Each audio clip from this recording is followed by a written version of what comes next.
You know the word of the Lord from 1 Samuel 4, verses 12 through 22. A man from Benjamin ran from the battle line and came to Shiloh the same day, his clothes torn and with dirt on his head. When he arrived, Eli was sitting on his seat by the road watching, for his heart trembled for the ark of God. And when the man came into the city and told the news, all the city cried out. When Eli heard the sound of the outcry, he said, "What is this uproar?" And the man hurried and came and told Eli. Now Eli was 98 years old, and his eyes were set so he could not see. And the man said to Eli, "I am he who has come from the battle. I fled from the battle today." And he said, "How did it go, my son?" He who brought the news answered and said, "Israel has fled before the Philistines, and there has also been a great defeat among the people. Your two sons also, Hophni and Phinehas, are dead, and the ark of God has been captured." As soon as he mentioned the ark of God, Eli fell over backward from his seat by the side of the gate, and his neck was broken, and he died. For the man was old and heavy. He had judged Israel 40 years. Now his daughter-in-law, the wife of Phinehas, was pregnant, about to give birth. And when she heard the news that the ark of God was captured and that her father-in-law and her husband were dead, she bowed and gave birth, for her pains came upon her. And about the time of her death, the women attending her said to her, "Do not be afraid, for you have a son." She did not answer or pay attention. And she named the child Ichabod, saying, "The glory has departed from Israel," because the ark of God had been captured and because of her father-in-law and her husband. And she said, "The glory has departed from Israel. The ark of God has been captured." Grass withers, the flower fades, but the word of our God endures forever.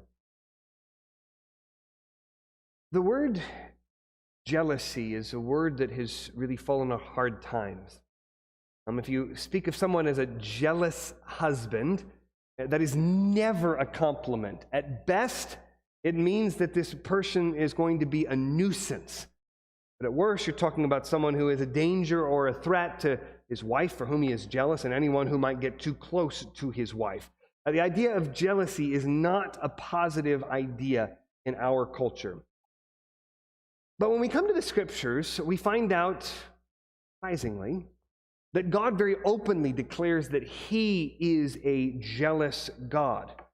In Exodus 20, verse 5, He says, "I, the Lord your God, am a jealous God." And then in Exodus 34, verse 14, God goes so far as to say that His name is jealous. God says, "My name is jealous." In His jealousy, we read in Deuteronomy 4, verse 24, that He is a consuming fire, a jealous God. We're not talking about a mild sense of jealousy. We are talking about a jealousy that God Himself describes as a consuming fire. Well, if we think of jealousy as something that is so negative, and God openly declares that He is jealous, He is the jealous God, His name is jealous, then maybe we better be clear about what we mean when we talk about jealousy. To be jealous is to be zealously protective. That word for zeal is very closely related to the word for jealousy. Be zealously protective over something that belongs to me. Be jealous is to be zealously protective over something that belongs to me. Often, however, when we use the idea of jealousy, we're talking about envy, which is to zealously desire what belongs to someone else. When God says that He is a jealous God, He is saying that He is zealously protective over what belongs to Him, especially is where you're going to see over His glory, over His people, over His holy things. We have to ask, how does this play out? What do we learn about God being jealous from this? What is He jealous for? What does this jealousy look like? And this is one of the stories in the Bible where we see a very clear picture of God and the outworkings of His jealousy. Particularly, our big idea tonight is this: that the Lord is jealous for His glory. The Lord is jealous for His glory. We're reading tonight a story about the aftermath of everything that happened in this battle that the Israelites lost after they foolishly brought the ark out into battle as though it were some lucky charm that were going to guarantee God's presence and power in their battle. And so tonight in this aftermath, we're seeing, first of all, the defeat of God's disobedient nation, Secondly, the deposition of God's corrupt judge, the deposition of God's corrupt judge. And then third, the despair of God's orphaned people. The despair of God's orphaned people. So we'll start with the defeat of God's disobedient nation. Now, as I'm getting started, I do want to give credit to Rick Phillips. Dr. Rick Phillips is a pastor in the PCA. He's written a commentary in the Reformed Expository Commentary series on 1 Samuel, and I'm always drawing from lots of different places when I'm preparing to preach. But his commentary was, I just thought, captured the passage so well. So I'm going to quote him explicitly sometimes, but a lot of time he's relying just beneath the surface. His commentary is very excellent on this passage. I want to give him credit because he's influenced a lot of the way that I'm looking and preaching at this passage, so I want to say that up front. But as we're coming to this passage, again, as I said a moment ago, Israel brought this Ark of the Covenant to battle. They treated it as a lucky charm. They lost the battle. Hophni and Phinehas, the sons of Eli, were killed in battle, and then ultimately Israel's ark was taken away from Israel. And so in the aftermath of this battle, you have a messenger running from Aphek, where the battle was, to Shiloh to deliver this. Now, this is about a 20-mile stretch. This is a mountainous area. And remember, this is a day before any real-time satellite imagery or any kind of telecommunications that you could instantly get updates from the front of the battle. Here you had a messenger who was the only person who was in a position to bring this message back, and he ran for 20 miles. You may know the story. The whole reason we call a marathon, that 26.2-mile stretch, a marathon is because it was a similar kind of a messenger running from the battle, from Marathon to Athens, 26.2 miles after the Greeks defeated the Persians in 490 BC. And this man declared the victory of the Greeks over the Persians, and after running that marathon, as anyone would do, he dropped dead after running that distance of 26.2 miles. And so that's why we call it a marathon to this day. Well, this wasn't quite 26.2 miles, but this is the condition the messenger is in. And he's not coming with the joy of reporting a victory. He is coming with the sorrow of reporting a defeat. That's where we see that his clothes are torn and he has dirt on his head. You don't run with your head on the ground. The reason that he has dirt on his head is because he has already been mourning as he has been on this journey, preparing to deliver the news of the great defeat of Israel and the loss of the Ark of the Covenant. We read that when he comes, there's someone waiting for him. Eli, priest, the judge over Israel, has been sitting on his seat by the road and watching. Now, this is so interesting because in a couple verses later, we're going to read that Eli can't see a thing. He's absolutely blind. He's 98 years old. His eyes are set so that he cannot see, and yet here he is watching. Seeing, he does not see. He's looking, but he sees nothing. The author of 1 Samuel is starting to develop a picture of Eli's spiritual state, and it's not a good picture. He's blind at the end of his life, and yet in his blindness, he's groping out trying to see what news might come. We read also that he is gripped with fear, that his heart trembled for the ark of God. One of the great problems, again, this is telling us something about his spiritual state. The great problem of Eli was not that he didn't know that this damage was coming. He knew that it was going to come. We read about this back in the early chapters of 1 Samuel 1 and 2. What Eli was not willing to do was the one thing that was needful. He was not willing to repent.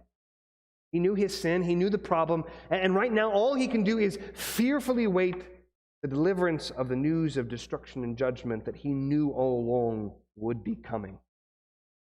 Well, not only is Eli blind, but we read that Eli is also deaf, at least deaf to the first report of the messenger coming into the city. The messenger comes, and in verse 13, he tells the news, and all the city cries out, but Eli, again, blind as well as deaf, cannot hear the message when it comes. Again, we have a picture of his spiritual state. Seeing, knowing exactly what was going to come, he was blind to the warnings that were given to him. Hearing those words, he was deaf to them, and we're seeing that Eli hasn't budged an inch since the beginning of 1 Samuel when these warnings were delivered to him. All he can do is to say, what is this uproar? Then the messenger, realizes that he needs to deliver a message to the man who's in charge. The man hurried and came and told Eli. Now, Eli was 98 years old, and his eyes were set so that he could not see. Again, he's old. His eyes are blind. Again, this is about the spiritual state of Eli. What's important to remember as we think about other stories in the Bible, very often leaders in God's people become old. This happens to everyone who is granted the grace of living long enough. They become old, and very often God's leaders, God's great people, become blind in the course of their lives. Understand, in the Bible, some people see things more clearly once they are blind. Jacob, who lived a foolish life his entire life, finally at the end of his life, when his eyes were dim so that he could not see, in Genesis 48, we read about how he crosses over his hands to bless Ephraim above Manasseh. Why? Well, even Joseph is taken aback. Why would you do this? This isn't the right way. And Jacob says, no, the Lord has shown me that this one is going to be preeminent over his older brother. He sees better at the end of his life when he's lost his physical sight. Samson, the same thing is true. Samson, with his eyesight, physical eyesight, lives a life that is entirely dedicated to whatever whim crosses his fancy at a particular moment. It's only when his eyes are gouged out that he sees clearly the job that has been given to him as a judge in Israel, and he takes seriously the task of bringing down the temple, Dagon, the Philistines, and killing thousands of Philistines in a single moment. Some people at the end of their lives, when they lose their physical eyesight, see more clearly. Not Eli. He was blind at the end. And then in verses 16, we hear this report. Earlier, sort of with Eli, we were deaf to the original pronouncement. We only heard of the great uproar. We had to wait until now in verses 16 and 17 to hear this report. Although if we've read the first part of chapter 4, we know what's happened. The man says to Eli, I am he who has come from the battle. I fled from the battle today. And he said, how did it go, my son? He brought the news and answered and said, Israel has fled before the Philistines, and there has also been a great defeat among the people. Your 2 sons also, Hophni and Phinehas, are dead. The ark of God has been captured. This is a catastrophic failure. But remember, these are the last words that Eli is going to hear in his life. Words of catastrophic failure. This isn't just bad, this is the end of the road for Eli. These words are going to be what rings in his ears as he dies. And what he is hearing is that the Lord has been faithful to keep his word. The Lord has been faithful to jealously protect his own glory, even when that means turning over his chosen people, his chosen nation, their defeat, even turning over the Ark of the Covenant be captured by the Philistines. You know, before my wife and I had children, we had a lot of breakable things that we just kept out. It's amazing how many things you don't realize are breakable and fragile or liable to be spilt until you have children who, just like magnets, are drawn to them. You cannot leave a cup of coffee anywhere for a moment if it's in the reach of a child, because they instantly beeline over it trying to find what captivates so much attention of mommy and daddy in the mornings. You just can't do anything. And so we had to go through the process of baby-proofing our house. And it became sort of second nature. It was a hardship. It was an inconvenience, and we had to remain constantly vigilant. You don't set anything down for a moment. When guests came, we would be scooping up their things as they'd not realize that they had put it in the line of danger. But you realize that you have to keep these things safe. Children do learn the value and the fragility of things over time, but not at first. What God is doing here is he is sin-proofing his glory. God can no longer leave the perception among his people that things can go on as they have been going on. Again, this is right on the heels of the book of Judges, where every man did what was right in his own eyes. Israel is rife with corruption. And what God is making clear is they can't just sort of trot his ark out as though it's some kind of magic talisman that's going to win the day. That they can force God into doing and protecting them in the way that they want him to do. And so the key insight that we see in the way that God sin-proofs his glory, and this is a remarkable thing to think about. God's glory, we're learning here, is less endangered when his ark is carried away by the barbaric Philistines than when it dwells among his corrupted people as they persist in their hypocrisy. God is less willing to leave the Ark of the Covenant with his people when they are persisting in hypocrisy and corruption, and he is to just give it away and let the Ark be taken away by the barbaric, corrupt, wicked Philistine. It's because if God's presence is going to remain in the midst of his holy people, he will be treated as holy. He can do away with things. Things don't matter. The Ark of the Covenant doesn't matter. Even the building we're standing in ultimately doesn't matter. As beautiful as it is, as much as we treasure it, ultimately God's glory will not remain among a people who will not take his glory seriously. Well, this defeat, as the news of it reaches not only the city but also Eli and the rest of everyone else, it has ongoing ramifications. The first ramification is going to be for the leadership, for Eli. We're going to see that in the next section, and then later we're going to see the ongoing ramifications for the status of the people who continue to live in Israel. So the second point, as we come to the second section, is the deposition of God's corrupt judge in 1 Samuel 4, verse 18. In verse 18, we read, as soon as he, this is the messenger, as soon as he mentioned the ark of God. The word here for mentioned is interesting. It's very literally, as soon as he caused to remember the ark of God, as soon as he brought it to mind, as soon as he jogged the memory of Eli about the ark of God. The word remember here is an important word in Hebrew. It always means more than just to recall. It means to act on the basis of something that we recall. It doesn't mean just bringing things to mind. It means acting on the basis of something that has been previously spoken, previously promised, previously pledged in some way. The idea here is that this messenger, by calling to mind, causing to be remembered the ark of God, he's evoking the curses of the covenant. Eli was a leader among the covenant people as a priest and as a judge. He had a unique position of leadership and authority. And what we are seeing here is that judgment is beginning with the household of God right at the top, with the leadership. So in verse 18, as soon as he mentioned, caused to remember the ark of God, Eli fell over backward from his seat by the side of the gate, and his neck was broken, and he died. For the man was old, heavy. He judged Israel for 40 years. This seat is fairly significant. It's a seat by the side of the gate. If you read a lot of different stories in the Old Testament, you'll know that the elders always judge at the gate. The gate was not just a place where people came in and out. It was the place where leadership was exercised, where justice was done. A seat here that Eli was sitting on, don't think a public bench that anyone could sit on. The word here really talks about the kind of seat that a leader would sit on. If Eli were a king, we would simply translate this as his throne. That's the kind of seat that is given here. He's sitting on this seat, the last place that he is going to be exercising whatever is left of his tattered authority.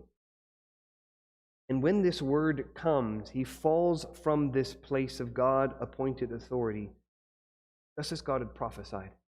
God had prophesied that he was going to remove Eli for his sin, and especially in not disciplining his sons. And when he falls, he breaks his neck. One commentator points, this is exactly what happens to Dagon, the idol of Dagon, in the next chapter in 1 Samuel 5, verse 4. When the Ark of the Covenant is in the presence of Dagon, one morning it falls over and the hands fall off. God is incapable of doing anything. The next morning it falls over and the head breaks at the neck, which means that this God has no power to break the neck, to break apart the head. This meant the shattering of the authority, the power of Dagon, but here of Eli. And God is beginning his judgment against the leader who has played such an integral role in dishonoring his glory. In the language of Jesus' parable that we studied this morning, Eli's heart was a thorny heart. He was uncommitted to the Lord. The faithfulness that he should have exercised as a leader amongst God's people was choked out by a desire to protect his children at all costs. A desire that he did not want to discipline his children. And the problem of an uncommitted leader, a leader whose heart is choked out from faithfulness to doing all that God has commanded, is that the damage will spread. It's not just one individual whose heart is choked out from fruitfulness. That spreads to the rest of the community. You know, it's sort of like this time of year, we all have to be vigilant against those devil flowers called dandelions. I absolutely loathe these things wherever they come up. My children think they're just absolutely beautiful because they're so bright and yellow, but I know the truth. These are devil flowers. And I know that if I do not get rid of them, that yellow goes away and they become, that's really problematic because they become these glowing things that my children are attracted to again, and to spread their evil, wicked seeds throughout the entire yard. You have to get rid of them before they infect everything else. That's the kind of problem that comes from ungodly leadership. It doesn't just affect that one corner of one person's life. It begins to spread and infect other parts of the lawn. And again, that's how more thorny plants, that's how more weeds grow up to choke out the fruitfulness, again, not just of one individual, but of the entire field, the entirety of God's people. God, though, is jealous for his glory. And when his leaders fail to protect his glory, they will be removed. The implications of the Lord's jealousy, though, again, do go beyond this leader. Judgment begins right at the top of the household of God, but this judgment extends to the whole people. And the second response, God's people despair over God's abandonment. The third section is the despair of God's orphaned people. We're reading in this section about the orphaning of a child whose father has already died and whose mother now dies in childbirth. And what we're seeing here in this picture of this orphaned child is really a picture of the people of God. God has left them. They're left orphaned and destitute. So let's look at the way the author tells this. Remember in verse 13, the whole city has heard this. All the city cried out before that word eventually got to Eli. This scene is told in a couple of different ways. It's really trying to capture a lot all at once. Part of what is happening here is that this story has been patterned after the story of Jacob's wife Rachel as she gives birth to Benjamin in Genesis 35, verses 16 through 19. I'm just going to read this where you can see some of what happens here. But remember, in this story, she's crying out, and her women tell her, "Don't be afraid, for you have borne a son," and eventually she dies in childbirth after she names her child Ichabod, a very negative name that means no glory. Well, here's what Genesis 35, verses 16 through 19 says. See if you can hear the similarities. Then they, Jacob and his family, journeyed from Bethel. When they were still some distance from Ephrath, Rachel went into labor, and she had hard labor. And when her labor was at its hardest, the midwife said to her, "Do not fear, for you have another son." Like we read in verse 20 here, "Do not be afraid, for you have borne a son." And as her soul was departing, for she was dying, she called his name Ben-Oni, which means son of my affliction. But his father called him Benjamin, which means son of my right hand. So Rachel died, and he was buried on the way to Ephrath, that is, Bethlehem. Now, these stories are told very similarly, but they're told similarly in order to bring out contrast. There's a couple of key contrasts. Rachel and Phinehas' wife here, both of them die, but Rachel's son brings hope. Benjamin brings hope, whereas the son born to Phinehas' wife brings despair. Part of this despair is captured in the two names that are given. But Jacob is there when Rachel names this child Ben-Oni, son of my affliction, and in order to rename him to a more positive name, Benjamin, son of my right hand. Not son of my affliction, but son of my right hand in the sense of this is the offspring of my great strength. My right hand is a symbol of strength. But Phinehas, since he has already died, cannot rename this child, and this child goes through his life Ichabod, no glory. One of the other contrasts that we see here is not only the contrast between Rachel's birth of Benjamin, what's happening here, but in the context of 1 Samuel, we also have to remember that this birth is very significantly contrasted against the birth of Hannah. When Hannah gives birth to Samuel, it was a moment of great joy, and there's actually a connection between the two. It's the unique word that appears here to describe the child, verse 21. That same word appears to describe Samuel in 1 Samuel 2, verse 21. It's something of a rare word to describe a child. The King James, I think, has lad for this, to kind of bring out the kind of child this is. Again, when Hannah gave birth to Samuel, it was a great occasion of joy, but here we have a great occasion of sorrow. All of these are together, and we have to ask, how are these two things going together? How is Samuel's birth a day of great joy, and this day is a joy of great sorrow? How is God going to work his great salvation through both of these events? When we come to verses 21 and 22 then, Bill Arnold, one commentator, points out the repetition that focuses our attention directly on the loss of the ark. In verse 21, we hear about all of the bad things that happened. The ark had been captured, and because of her father-in-law and her husband. Then in 22, we read, the glory has departed from Israel. That's the meaning of the child's name, Ichabod. The glory has departed from Israel, for the ark of God has been captured. There's nothing happy, nothing hopeful at the end of this chapter. In fact, the word for departed is not just a normal word for left, went on a journey. This is the word that's used in the book of Kings to describe the people of Israel going off into exile. God went off. His ark went off into exile first. And talking about all the times that God's people have been left off into exile. It's a terrible, tragic way to end this passage. Now, this morning, as we talked about the differences between the various soils, at the end of the sermon, I tried to capture what's the main difference between the good soil and all the other soils. If the other soils were all unfruitful in one way or another, what's the main difference? And the difference, I said, the difference comes down to a true recognition that we are sinners who justly deserve God's displeasure, who are without hope apart from God's sovereign mercy. Now, in this morning's sermon, I mentioned a number of stories of different people who in different ways fell away, either rejected Christ altogether or fell away from Christ at various points in their journey. But of course, I would be remiss if I didn't talk about other stories of people who, when they came to the end of their self, when the glory of God's presence had departed from their life, came to the rock bottom of their lives, that they then came back. They were brought to the lowest point of their despair. They were left as orphaned people as God withdrew the light of his countenance in favor.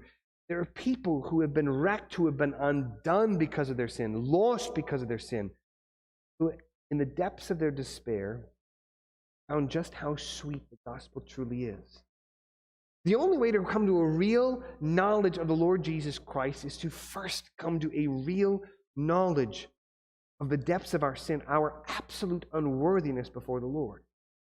The application of this passage, then, is not as sorrowful as it might sound. It's that in the midst of a sorrow like this, we must seek the Lord while he may be found. The Lord has withdrawn his presence here, and the Lord seems to withdraw his presence at various times, which is why Scripture exhorts us, seek the Lord while he may be found. Because the Scriptures speak of the Lord's presence as the highest joy the believers can experience. In Psalm 16, verse 11, which we sang this morning, we read, "You make known to me the path of life. In your presence there is fullness of joy. At your right hand are pleasures forevermore." Which, if that's true, it means that the withdrawal of God's presence is the most horrifying thing imaginable. And so, in the book of Exodus, we have an example of this. After the golden calf, when Israel sinned horrendously, similarly to the sin that's been going on here, at that point, God threatened, he forgave them, but he threatened to send them into the land of Canaan. And he said he would send ahead his protection, but he said that his presence would not go with them. When the people of Israel heard this, this was a disastrous word. The messenger, just like the messenger comes delivering a disastrous word here, this was a disastrous word that was given to the people and that caused the people to mourn. God was not going to go with them. They did not want to go into the land of Canaan. And God's presence is everything, so that his absence is the worst thing imaginable. Another sort of scene is when Israel themselves are going into exile.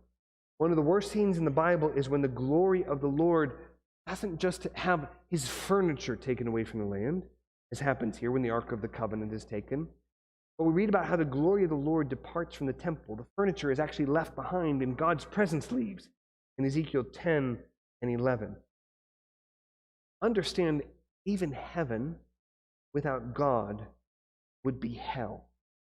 Heaven without God's presence would be hell by another name. passage is teaching us then three purposes for why God might withdraw his glory, especially so that God might, through this, lead us back to him. The first lesson we should learn from this, application-wise, is that God is jealous for his glory. He will protect his glory. Ultimately, that's good news. We don't want a corruptible God whose character can be besmirched, who is too weak to judge sin. And certainly